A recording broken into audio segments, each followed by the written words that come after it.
हिकिड़ो मिंट। ख़ैर ताइबा?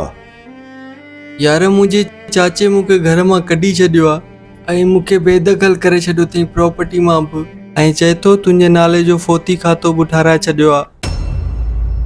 ऐं तुंहिंजो वालिद साहब? उहो गुज़ारे वियो आहे। मतिलबु तूं यतीमा तुंहिंजी मिल्कियत ते कब्ज़ो कयो अथई? जी जी हा।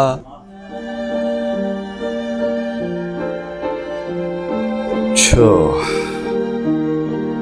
पर हाणे मां तुंहिंजो इहो तकड़े जो मसइलो हल नथो करे सघां, पर थोरो टाइम लॻंदई। मुड़सी करे त इहो तुंहिंजो बाक़ाइदे मसइलो हल थी वेंदो। कंदे मुड़सी? हा कंदुमि, पक? बाक़ाइदे कंदुमि। अचु त तुंहिंजो इहो कमु थो कयां।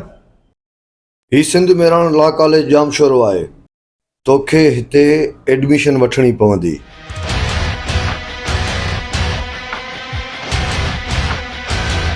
सिंध जे हर घर में हाणे हिकु वकील हुजणु तमामु ज़रूरी थी वियो आहे। तूं वकालत पढ़ंदे सिखंदे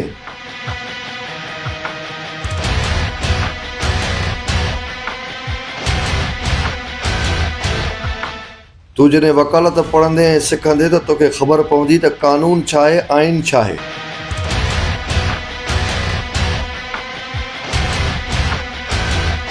तोखे ख़बर पवंदी त आइन खे कीअं इस्तेमालु कजे ऐं कानून खे कीअं इस्तेमालु कजे। तोखे ख़बर पवंदी त हक़ छा आहे, सच छा आहे।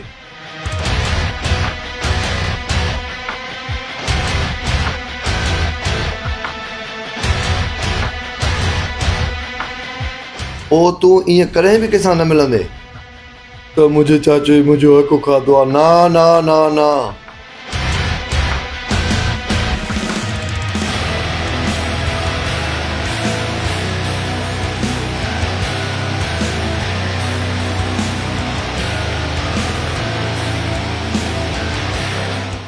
मज़लूम असां हिन जे करे आहियूं जो असां के बि टेक्निकली हरबा इस्तेमालु न कंदा आहियूं, न ई असांखे ख़बर आहे।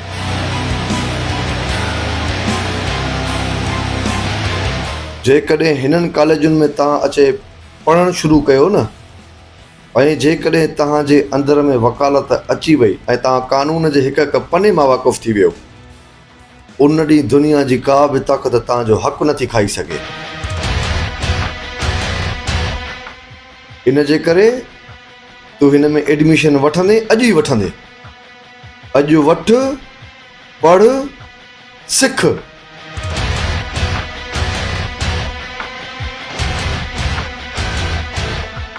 थोरो टाइम लॻंदो ई। हे तुंहिंजे चाचे रुॻो तुंहिंजो हक़ु खाधो आहे, न रुॻो पंहिंजे चाचे खां पंहिंजो हक़ु वठंदे, बल्कि सिंध में जिन बि जंहिंजो हक़ु खाधो आहे सभिनि खां वठंदे।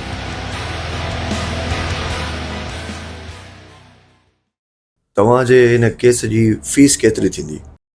पर सर फीस त मां तव्हां खां नथो वठी सघां, छो जो 4 साल पहिरियां तव्हां मूंखे हिकिड़ो सुठो मशवरो ॾिनो हो त LLB कर, ऐं उहा लॉ जी डिग्री मां Sindh Mehran institute of law मां कई। ऐं उन खां पोइ मां ॾाढी महिनत कई, लॉ पढ़ियो ऐं पंहिंजे चाचनि खां हक़ वरिता। मां त तव्हांखे ॻोल्हियां पियो, तव्हां मिलो ऐं तव्हांजो मां शुक्रिया अदा कयां। अड़े वाह यार, मुबारक हुजई ऐं मूंखे तमामु घणी ख़ुशी थी। नाज़रीन, तव्हां बि जेकॾहिं सम्झो था त तव्हां सां ज़्यादतियूं ऐं नाइंसाफ़ियूं थियल आहिनि त तव्हां पंहिंजे घर जो हिकिड़ो फ़र्द ज़रूरु वकील बणायो, उनखे वकालत सेखारियो, छो त जॾहिं कानूनी ऐं आइनी जंग विढ़ंदो, दुनिया जी का बि ताक़त तव्हांखे शिकस्त नथी ॾेई सघे।